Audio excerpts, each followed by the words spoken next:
Okay, so welcome to the season 3 of the philosophical drama. If you guys haven't already noticed, along with a new season and a new episode, there's also a new host for this season, and her name is Shweta, and she's really excited to be a part of this show.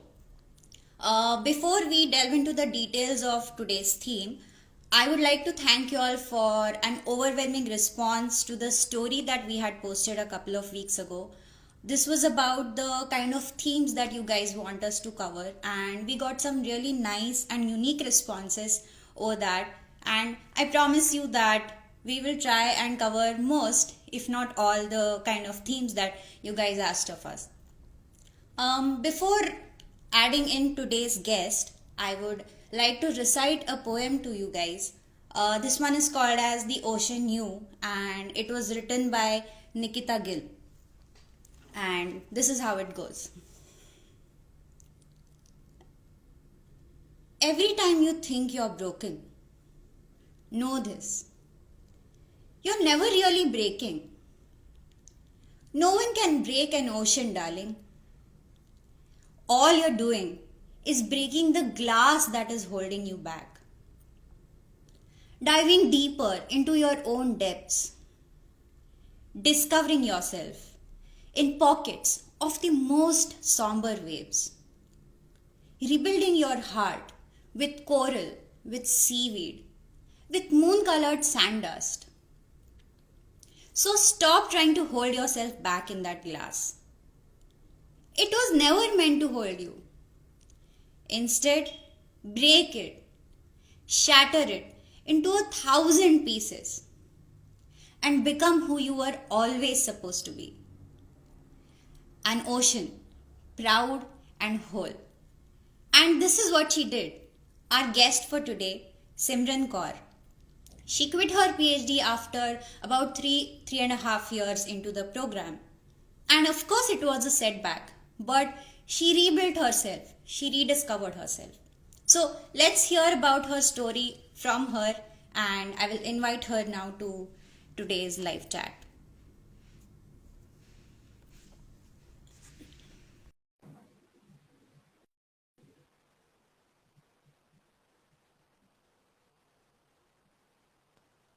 Hi. Hello. Hi.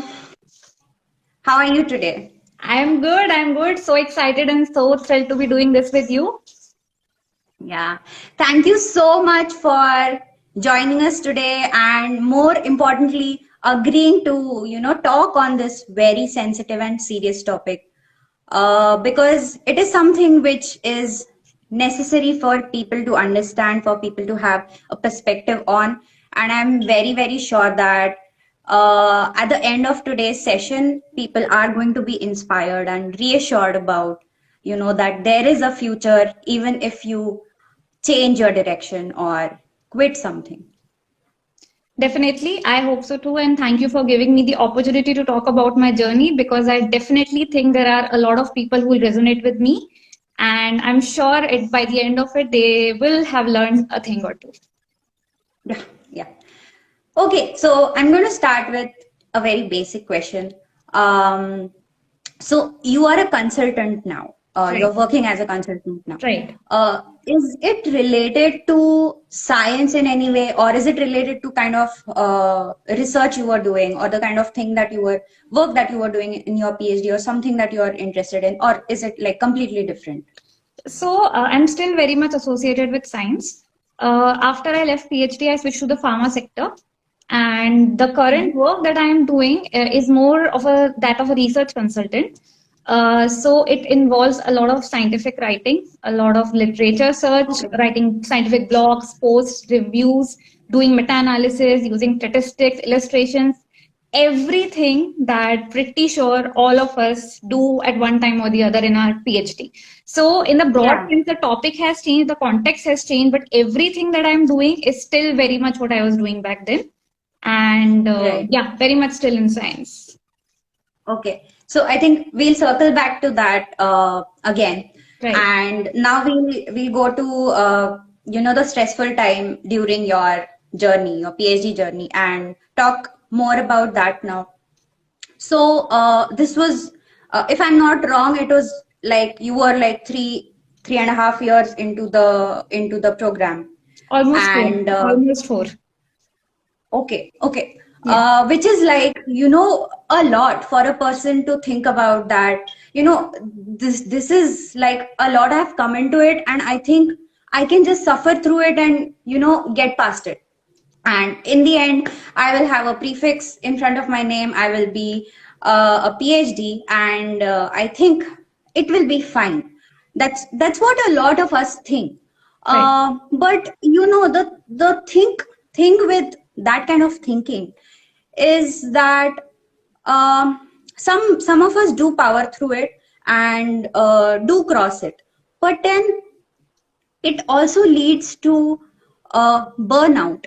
Ultimately, you might end up not liking the kind of, topic or subject that you were so much in love with. So how did you decide in your case that, this is it? I don't want to continue anymore. Was it like an eventual decision, or, it was like a realization overnight that, okay, that is it. I think this is it for me.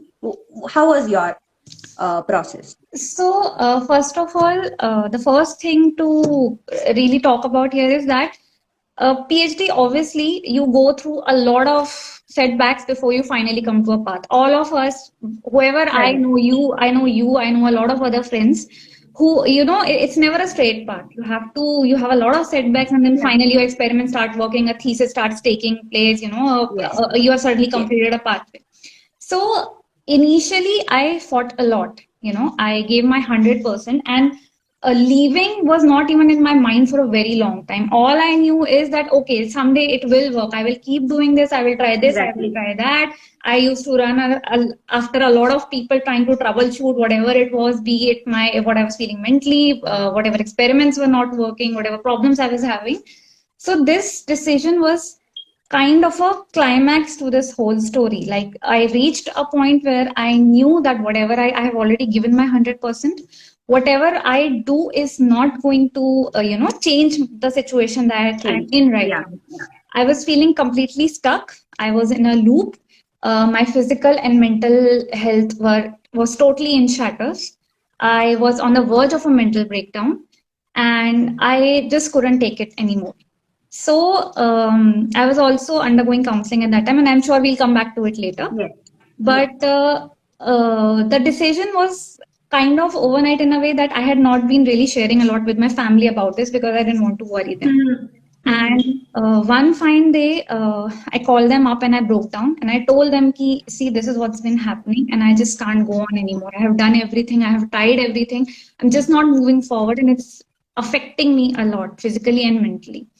So I am very privileged and very lucky in the fact that I have a very supportive family, and they told me outright that nothing is more important to you. You always have us to fall back on, and we know you. You will come out of this, and you will figure out what to do. But right now, you really need to get out of there. And I took my parents' advice, and I just decided. Yeah, that's great. I think which basically means that you had a lot of support system, and it was also like you gave it a lot of thought. Like it was an eventual thing, and in the end, you realize that there's nothing beyond this. Right. If I go beyond this, I think if you go beyond this, you will break Right. basically, Right. and that is something you tried. You protected yourself from the ultimate breakdown. Right. So I think it was a great and current a commendable and a courageous decision to take. Just that I think people need to understand about what kind of questions should I ask myself, when I'm taking this kind of a decision. And I think you did that. You asked yourself really apt and right questions where you realize that there is nothing beyond this, and Right. nothing is worth your mental peace or your Right. physical health. Right. And that is how you went forward with it. uh, you just spoke about you had a lot of mental health issues during that time. and even physical health issues. And I know because I was around, and you were taking a lot of help with Yes. respect to both of those problems. You were trying your level best to, stay at par with good health overall. But sometimes it's not in your hands, Definitely. and whatever you do, it's sometimes just fate. So uh, tell me about your therapy process. How did it help you during this whole journey and also beyond that? So I'll start by telling that how did I decide to sort out therapy? Like, why did I finally decide to Mhm. take help? I had Yes. you guys, I had friends, I had people I could talk to, but nothing was helping me beyond a point, right? Secondly, my mental health issues had become physical. I was having physical symptoms. I will have palpitations, my heart will beat uncontrollably, I'll have dizziness, I have nausea. And I don't know if you remember, but this one time I puked before a lab meeting because I was so stressed out that I don't have a good data to present. And I literally puked, and I had come to you that, I might faint at any moment. It was so bad. So when this particular incident happened, that is when I realized that I need help. Like, I need a proper psychologist or a proper Professional help. counselor, Yeah. professional help. Mhm. So, first of all, I went to a proper clinical psychologist who diagnosed me with anxiety, and he prescribed me some anxiety pills, something to help with my physical symptoms. But that is the thing: the medicines will only help you with the physical symptoms, and to some extent, the mental symptoms. Now, PhD, we all know, is very stressful. You have experiments to plan, you have literature review to do, you have to present stuff, you have to do n number of things on your own, right? It's Yeah. PhD, something that is completely your journey, something that is your and only your, I would say, headache to deal with. So the important thing was to have a neutral soundboard, right? Right. I remember I used to stay in the hostel with you guys. And even though talking to all the friends and all was a big help, but I needed somebody with a negative neutral soundboard who was completely out of this field, who had no idea what Away really from it. works, Yes. to listen to me, to hear my jumbled thoughts, all the things that I was feeling, and to de-entangle them slowly. So, Mm-hmm. with along with anxiety, I was having imposter syndrome. I was undergoing a lot of stress. I couldn't think straight. I would be talking to somebody, like interacting with maybe my mentor, my PI, and I would forget even the simplest of words. I would blank out in presentations. So, this was something that counseling helped me a lot with. They would tell you simple exercise, breathing exercise for breathlessness. They would Mm-hmm. tell you if you're having a panic attack, they'll tell you exercises that you can immediately do to control it, because Right. you suddenly stop functioning if something like that is not around.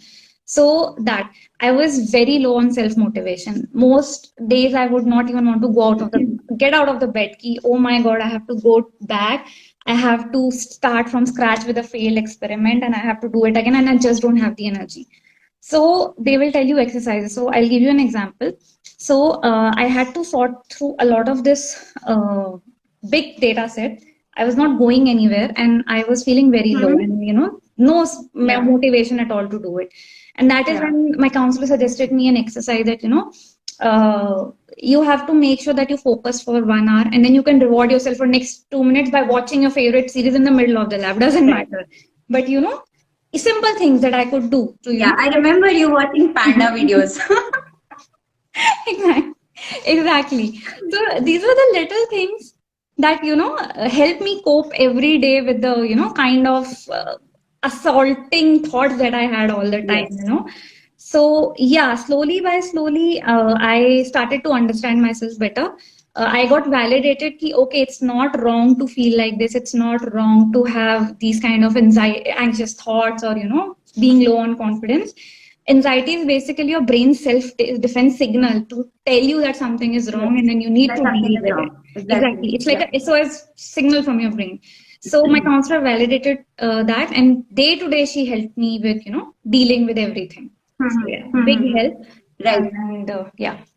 Also, yeah, also on the same lines, I think you also changed counselors, right? You Right. made sure that you were compatible with the counselor that you're talking to. Definitely. Sometimes these symptoms are they need medication. Sometimes they don't. You just need someone to, like how you said, you need someone with a neutral mindset who does not know you at all, and they do not know about your problem. So they look at it from a third person's point of view. Right. So, do you think the compatibility of a person with the counselor matters? Yeah. Because I know that you made sure that you changed multiple counselors and you made sure that you were compatible with your counselor. Yeah. So you have to sit back and analyze that is it really helping you? I mean, there are a lot of techniques that your counselor will tell you, but not all of them has to match the particular problem that you are having, right? Hmm. So maybe, so like for example, the a very popular technique is to write thoughts and then counter thoughts. Like Hmm. whatever thoughts that are making you anxious, you write counter thoughts about it. Journaling.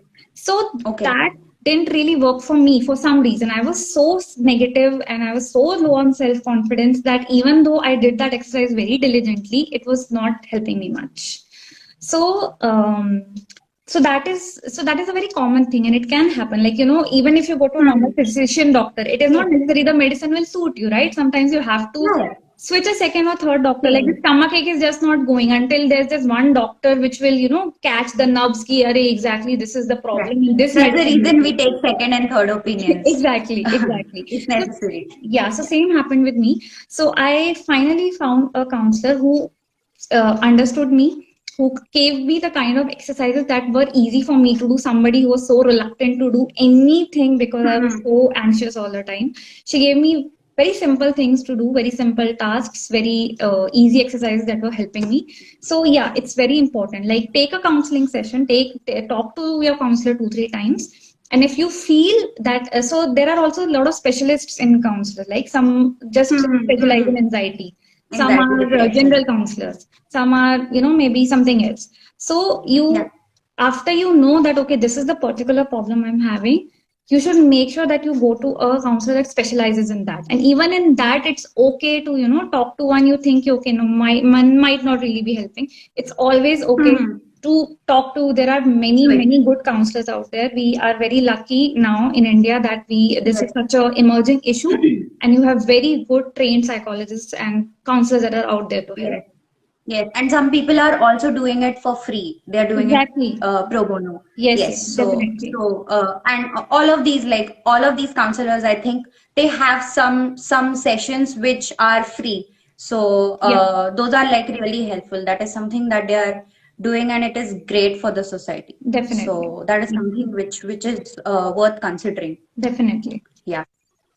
Imposter syndrome is Yes, something which is very, very common among academics, right. and everybody has it at some point of time Yeah. for most time of their PhD or their academic life. I mean, I have come across PIs who are, successful people and they still have it. What are your thoughts on that? Did you particularly work on the imposter syndrome that you faced? So I'll tell you why it is so common for academics to have imposter syndrome. Okay. The thing is that getting into a PhD is tough. You go through multiple level of what entrance exams and Yes. interviews in multiple institutes. You have to clear a separate fellowship so that you are getting paid for the work you done. It's tough to get into a PhD. So it's already like you have surpassed one big thing of your life by getting into a PhD. The process itself is so tough. So after being through all this and getting a lab of your choice, a topic of your choice, finally start working, and then one day a simple PCR is failing, a technique that you have been doing since your graduation, maybe even school, and you're like suddenly ki, shit, yeah, I can't even make a simple PCR work. So it's very, very easy for us to fall into imposter syndrome. Question. It's question Question our ourselves. abilities. Yes. You think there's this word called tukka. What if it's a fluke? I have Yeah. cleared all that. I We just just had happen to luck. be lucky. Yeah, exactly. I just happen to be lucky, and that is when you start questioning yourself, and your self confidence Yeah. goes for a toss, because you can't even get simple things right.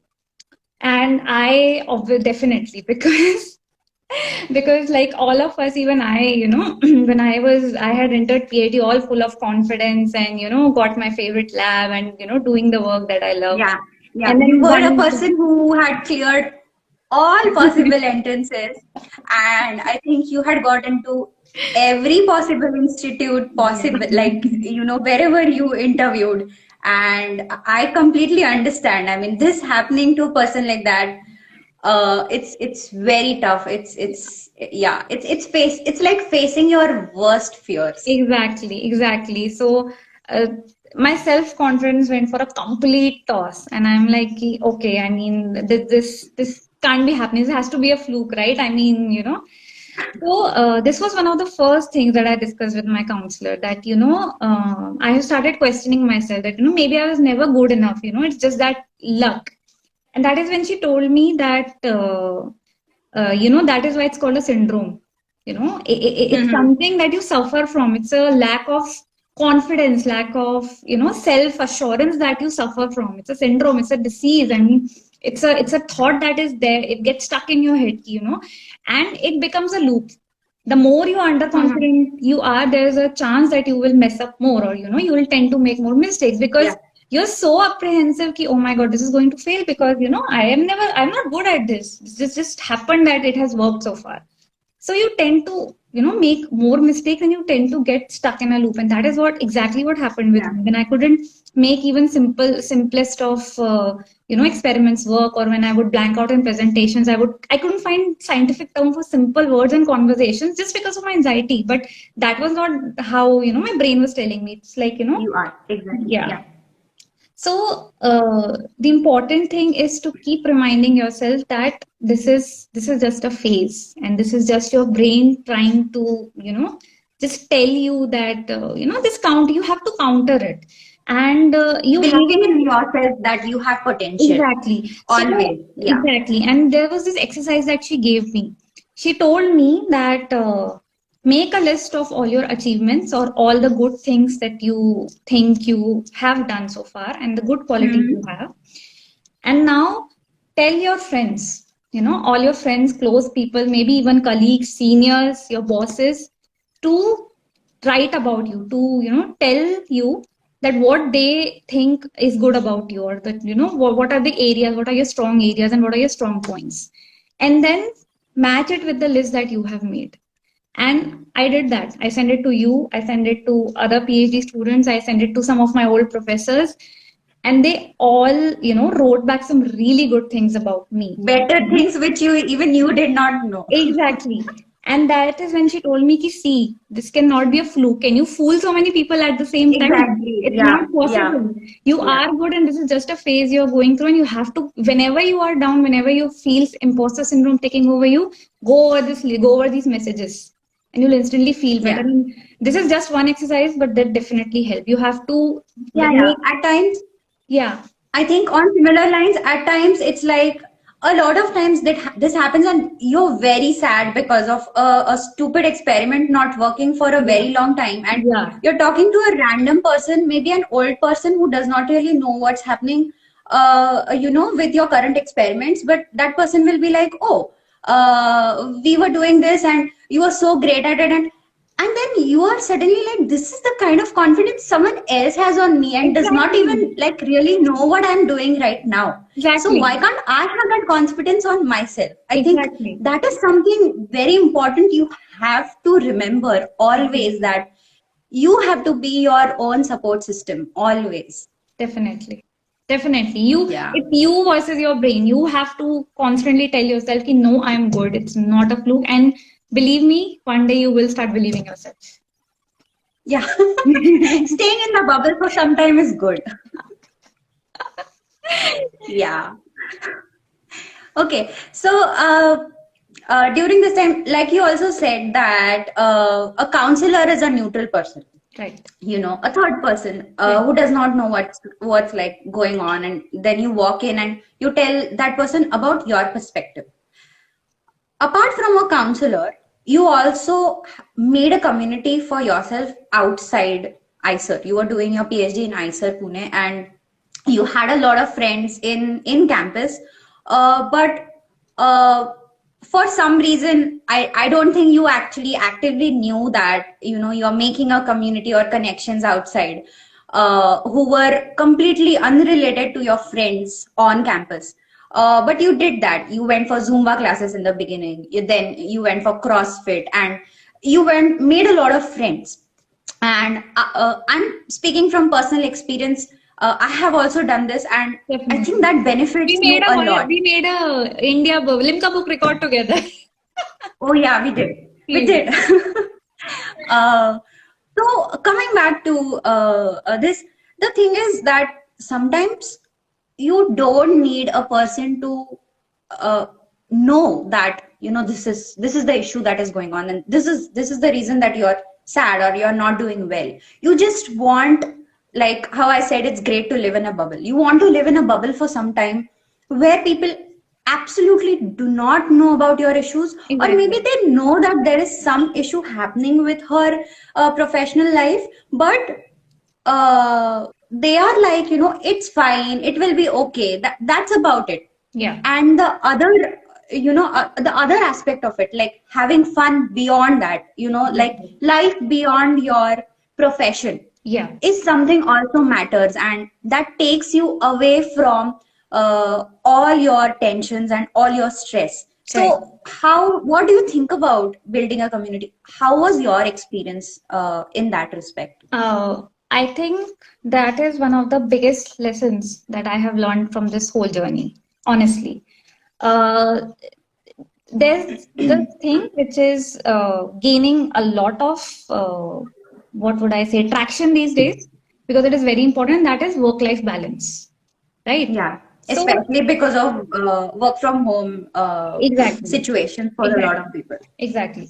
So for me, it was an escape, right? So the thing is, you're staying on campus. You are surrounded by people who are most of the time going through the same problems like you, like experiments not working, and Yeah, PhD miserable all the stress. time. I have to prepare a review in one day, presentation in one day. So yeah, so for a person like me who had already so much anxiety, it could be very overwhelming at times. So there were two or three venues outside ICER which I decided on. So first was it could be anything for anybody. I think it's very important to do something that you like, any art form, any dance form, anything. Yeah. Take out half an hour, 1 hour every day, because it not only it relaxes you, it distracts your mind. Sometimes after being distracted for 1 hour, completely distracted doing something you like, when you come back to that problem after 1 hour, you get a new idea, your perspective has changed, you relax a bit, so you think better. These are just like things that we know, but since we are so engrossed in work and everything, that we tend to forget it. So I think it's very Mm-hmm. important to connect with yourself every day, every weekend, however much you can, however much you want, because there is Yeah. no negative side to it. You will always come out refreshed. You will always Yeah. come out with a bet. So in my case, I was with a friend of mine. I was going to an NGO to teach underprivileged Oh kids in yes, we weekend, did that as well, which and was like really, really great. yeah, and trust me, more than it being a good deed, it was good for my mental health. Why? Because for Hmm. 2 hours I was with little kids, totally engrossed in their cuteness and their innocence, and I was refreshing my own concepts. I was teaching them basic maths and science, and most importantly, after coming out from there, my problem seemed a bit smaller than when I had entered there. It was Yes. like I was a bit motivated, I was inspired, and it definitely made things better when I came back. Second was I wanted to do some kind of so exercising, working out makes me very happy. So the second place where It's I the went to, adrenaline also, right? exactly. The second place was to go and work out. First of all, I mean, I don't need to emphasize on the importance of exercise on your mental health. Releases a Exercise. good of happy Hmm. hormones. You vent out Yeah. all your negativity, all your negative emotions, all your frustrations out on something, and you definitely feel relaxed and lighter afterwards. And just like that, and also since I formed a community, eventually with the people I went with, or I made friends outside. And to them, they didn't understand what a PCR is. They don't understand why my gene is not showing the function it is. For them, it is like, oh my god, you're doing this. I mean, for them, the kind of work Yes. that we, for non-academics, the kind of work that we do in science, if you try to explain them, just look at their reaction. I mean, for sure, when you tell your family the kind of work you do, when you tell anybody who's not from a science background, when you see the sparkle in their eyes and the kind of confidence they show in you, oh my god, you're so great, you're doing such great science thing, you definitely feel better. Yeah. Yeah, of course, I'm good. I mean, it's not that. I mean, it makes you Yes. feel a lot better about yourself. You just say a PhD to them and they're like, oh my Oh God. my So god. you are like, you must be like very smart, right? I'm already intimidated. And then you were Which like, is not like, yeah, that's maybe okay. I So am fine. smart. And one thing which is very important is networking. Very important. You Yes. never know when an opportunity can knock on your door. And I'll give you an example. So, the place where I used to go to CrossFit in Pune. So, I made a friend there, and he was in a senior position in a pharmaceutical company. And we used to work out a lot together. And we stayed in touch even after I left PhD and I left Pune. Mhm. And when he got to know that I was looking for a job, he just told me ki I didn't even by that point knew that at what position was he on exactly. I just knew that he works there. He just asked me for my CV, and 2 days later I got a call. I would have never thought in my life that the place where I go to work out to, I'll get a job opportunity out of that. Right. So never Yeah. Yeah. underestimate the power of networking. You never know when an Yeah. opportunity will Yeah. come out of the blue. So Exactly. I yeah, think I think we do not realize the importance of networking because we are in a very small place yeah, and we are not thinking we are overwhelmed by so many things that we are not exactly, thinking that networking is a part or important at all. exactly. And I think I also realized it after now coming over here, which is a bigger university, that connections are so So important. There are some important. people who have collaborations out of just because they are networking, not because they're writing Exactly. emails to this person saying that, oh, you have this Exactly. tool and let's just work together. It's just because Exactly. you met over coffee somewhere and then you realize that you have some overlap with respect to your work and Yeah. you will be able to work together. Exactly. So that is something which is a very very big aspect which I think in academia we neglect, also Exactly. because a lot of us are introverts basically. Yeah. Too So we are engrossed like in our own me science and my to four really, friends. yeah. That's enough for me. I don't want to, make more connections.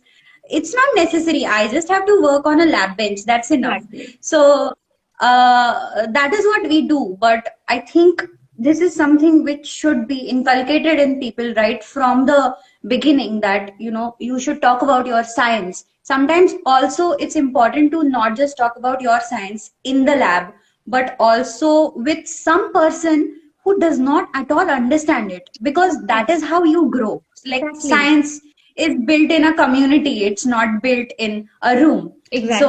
I think networking is something which is important throughout, not True. just with respect to getting a job like how you did, Definitely. which is Definitely. great, but in a lot of with respect to a lot of aspects in academia. Yeah. And like great that you brought up that point. Okay, so you took a break after like around a year break Yes. before you got into the pharma company, right? Yes. Yes. So tell me this again. You were continuing your therapy during that time, and of Yes. course, it was possible for you to take a break because privilege. Privilege. Uh, Definitely. yeah, and it's not possible for a lot of others to do that. But looking back at it, what do you think? Like in retrospect, uh, how much did that help you?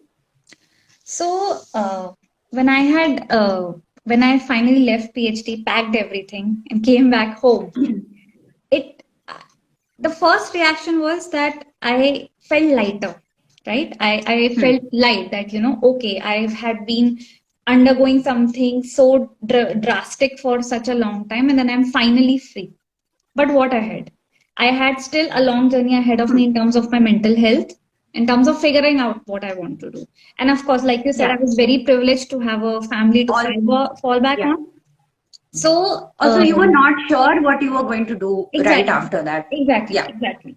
And this was not a decision that can be rushed into, because Hmm.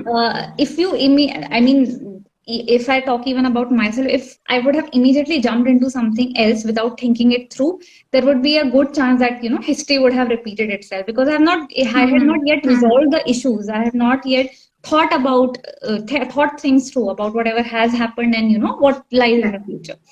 So I wanted to avoid that. And most of all, I genuinely wanted to take a mental break from everything. After I left, I decided that for some time I'll focus completely on myself, the things that I like doing, the things that I have not been able to do for a while because I was out of home for almost a decade. So Hmm. the first step was obviously was to continue my counseling. I was still taking very high dose anti-anxiety medications, and to really go over that, like to get over that, I had to, take a lot of counseling, talk it out about what had happened, how can I, make sure that this does not happen in the future and I'm able to handle it better. A lot of things basically. And so I took this time to connect with myself, and connect with myself is a broad term. So I would just say it was basically doing things that I like, spending time with family. I told you I started yoga to help me with the breathing Yeah. issues and all that I had developed during anxiety.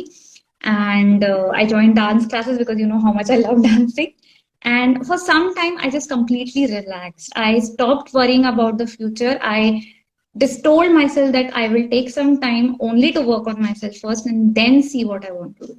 Finally, I took 2 3 months trip, a long trip, where I did a lot of traveling by myself. I introspected a lot, this time without a counselor because she had already helped me a lot by that, and I had a lot to work on now. So So I till that time, you were not really like needing a help of a Yes, counselor. yes. So So you how were it much better till that yes. time. So how it started was I was taking counseling sessions after every 2 3 days. Then it reduced to week. Then it went on for weekly for a long time. And then at one point it was like, yeah, I could go 2 3 weeks without speaking to her. My medication And dosage sustained. kept getting down and down because I was no longer having panic Hmm. attacks and and everything. And I was finally off medication.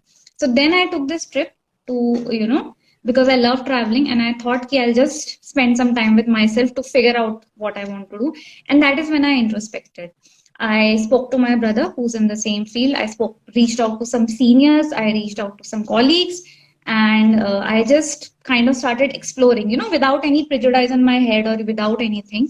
I just Yeah. started Yeah. exploring, what interests me. I did a bit of networking, and and that is when I decided that I will join a pharma company because I still want to continue doing lab work, and Yeah. but I want to Hmm. try working in a company because Something else lab work still apart from PhD. science, and lab work was definitely still exciting me a lot at that point. And so yeah, so I would say that taking a break is very important for you to refresh, recharge, and then come back stronger, because you need to connect with yourself first before diving into something that Right. you're not sure of, because it's again repeating the cycle then. Yeah, yeah, yeah. That's a great thing, I think, because at times we forget taking care of ourselves. Exactly. So we have to always remember that I come first before, my Exactly. career or any other thing. Because if Exactly. I am fine, then I'll be able to take care of everything else. I Exactly. think that's very important. And this is the Um, first time I learned the hard way that how much impact on your physical health, on your daily life, mental health issues can, if they're not resolved, they literally make you crippled. I mean, if they're not resolved, yeah, it's like you can't really function. So this really made me realize the importance of working on your mental health and your working issues. You don't have to take medication. Just start by talking with somebody professional, and that will go a long way. I think that is Exactly. That is something which is also important about work-life balance, right? Exactly. Because we immerse ourselves so much into our work that we forget that there is life beyond that, and we don't really pay attention to it, which has a lot of negative impact on us and our health, Yeah. and that's not great. Yeah. So yes, that's something which is very, very important and should be always considered. Yeah. So I know, I mean, I'm not going to ask you if you would want to, again do the whole journey again, like, repeat it. Would you want to live it again? That's not something I would want to ask you. But uh, uh, there was a time when I was also going through a bad phase Right. in my PhD, and my PI told me that, it's fine. It's a learning process, and uh, PhD is basically it's for your character building. Right. And I completely ignored at that time. I was like, what is he saying? And I don't understand this. And I think towards the end, I realized that he was right. It is a process of character building than Definitely. more than just lab work and getting experience with on the bench experience with PCR for that matter, or Right. any other tools. So what do you think about character building, even when you discontinued your program, but you were in it for 4 years? So what do you think about character building in your case? Was it like, has it been useful for you? Have you used that anywhere? Like, the kind of experience that you got, have you used it anywhere in your professional life or even personal life later? Definitely. I had a lot of takeaways, lot of takeaways. So even though my PhD did work out, I learned a lot of things. And I'm not just talking about the skills and the techniques, like you said, like just the bench work. First of all, I think you learn a lot of resilience because PhD is a lot of failed experiments versus a successful one. So there is a lot Yeah. negative goes before something finally positive comes out, as I'm sure was your case as well. Yeah, So it's like experiment, failure, repeat, experiment, failure, repeat. And sometimes exactly, that failure is like, okay, no, it's not failure this time. This time it has worked. But exactly. mostly it's this loop. Yeah. Exactly. And this experience is something that is very unique to PhD. Like wherever else you have, nobody has the time or the patience. People just move on. But this is your life and blood's work. You don't easily move on. You learn so much patience. You learn so much troubleshooting. You learn so much resilience. You learn so much, collaborating, and you learn asking people for help, and doing whatever to it takes to make sure that something works. That these qualities are not something that you can just learn just about how about anywhere. This is something that a lot of failure and a lot of running around in circles teach you. And more importantly, you learn again, as I said, you learn about the importance of taking up keeping yourself first to take make a balance, right? Because it's very easy to get into a second job. It was very easy for somebody like me to get in the job again, immersed myself so much again, and go through a lot of pressure and all again. You learn how to deal with the pressure. At least I learned, definitely, how to be assertive. So a very big issue that I had in my PhD was that I used to get so anxious and so blank that I couldn't even make simple sentences when asked that, okay, why did this not work, or why did this not happen, or were you not able to finish it? Now I have learned how to be assertive, how to tell that it's okay, this has failed, but okay, I am doing this and this will happen, to handle myself in high pressure situations.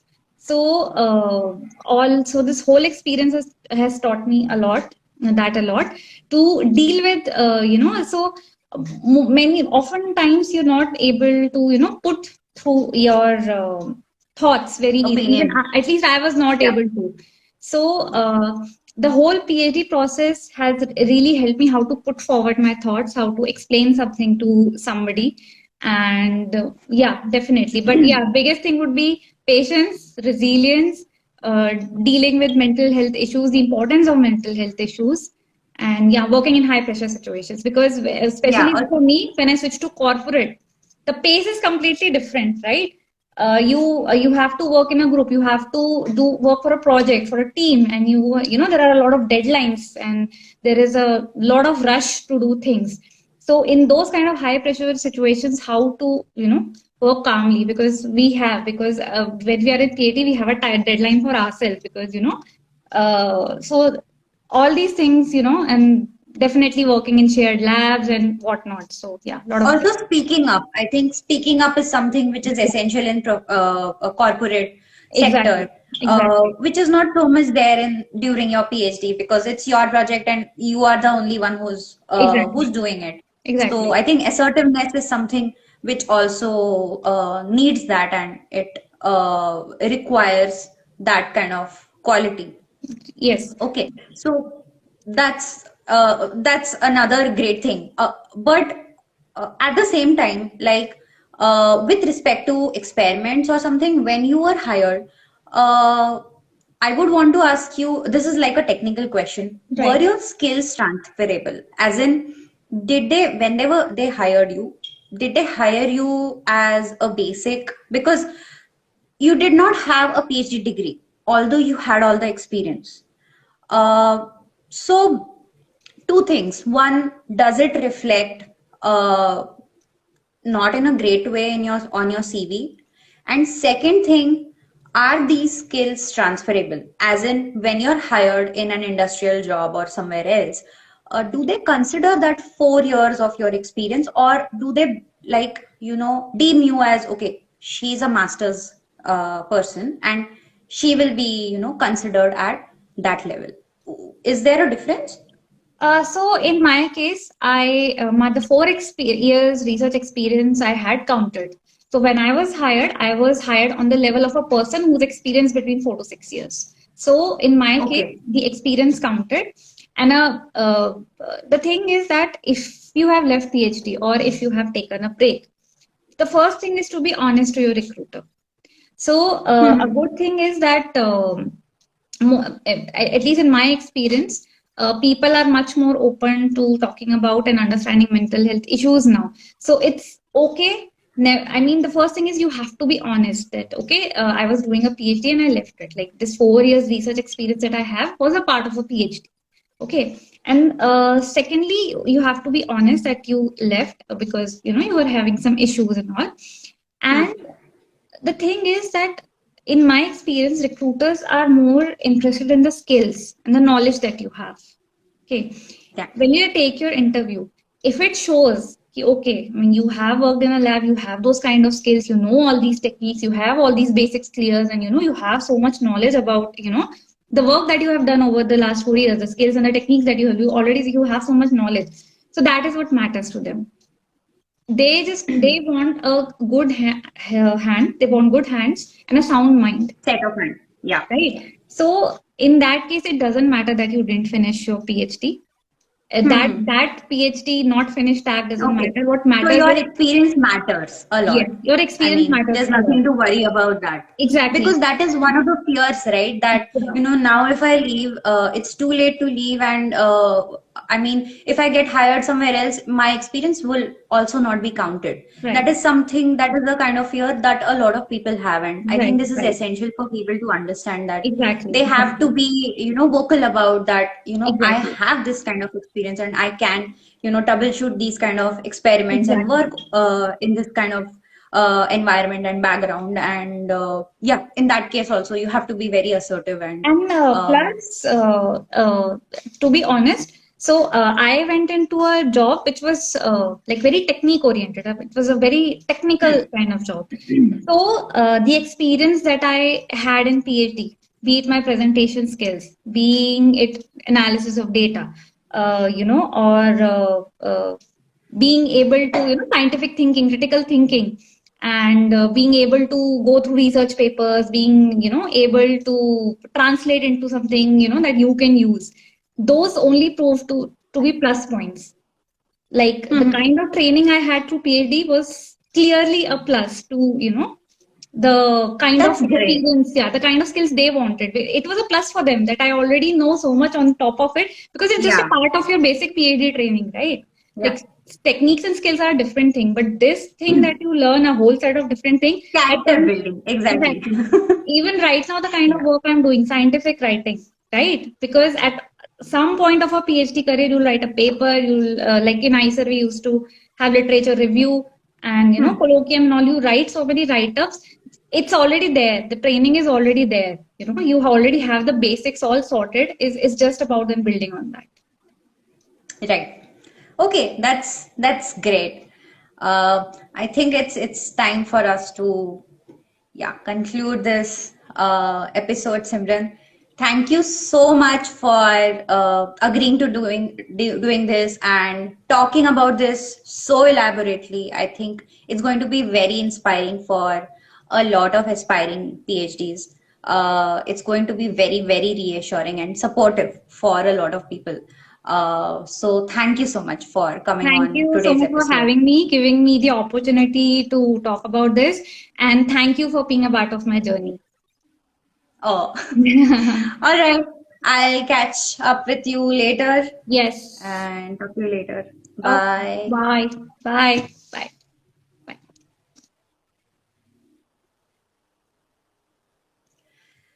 Okay, guys, I hope you enjoyed today's episode, and I'm sure it was very, very inspiring for a lot of people.